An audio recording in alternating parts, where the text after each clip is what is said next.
a o tātou umalawa. Olo o tātou I lalo pea lava I whaao sosonga. A olo o wha mai le tamalo I le atua. A olo o wha mai Samoa I le atua.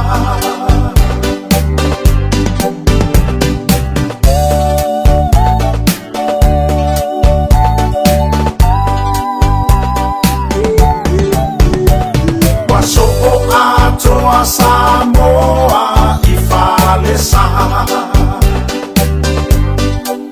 tatalo nai fai fe au ia mama o mani pua puanga ae tali mai e o utou I le pule I le ola wa e fa ato I lalo le tala le ale atua. Tanule mamao ese maleo la faale anana.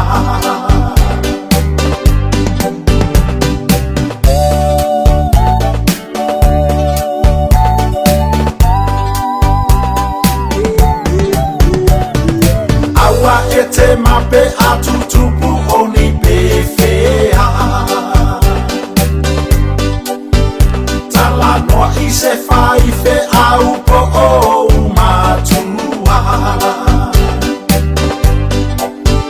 Awa le faia e oe masatani le fai uma. E fa au pe ai oe e satani I se maafala. Ataloa satani ai eloi o mata.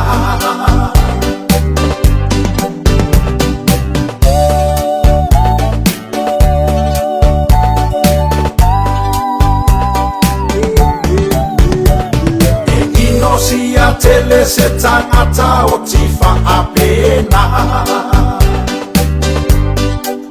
Eiloa ai e tangata o e te fa avale valea.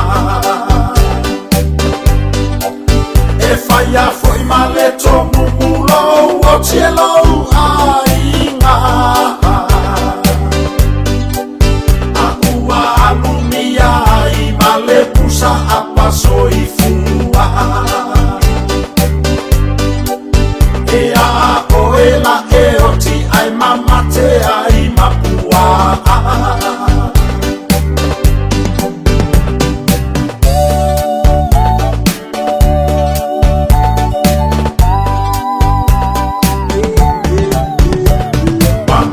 Maule o la le atua ia o tona.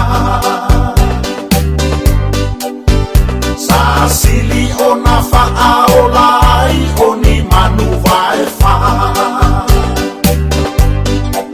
Atonu e alu atalia mai le fautuanga. E sili atu I le tangata faa longo ai le faya.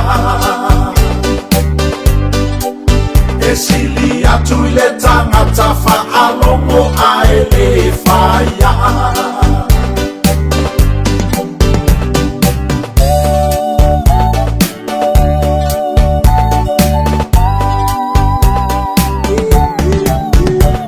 Tauma fai e o la matatalo I le atua. E maua mai ai la vea I pua puanga. Awa le tu ufa ualo wala I whaao sosonga. O satani e sawe fasioti oe ai le whaola. Ta uvale atu ai maai ngai na whaina le alofa. Ta uvale atu ai masamo ai na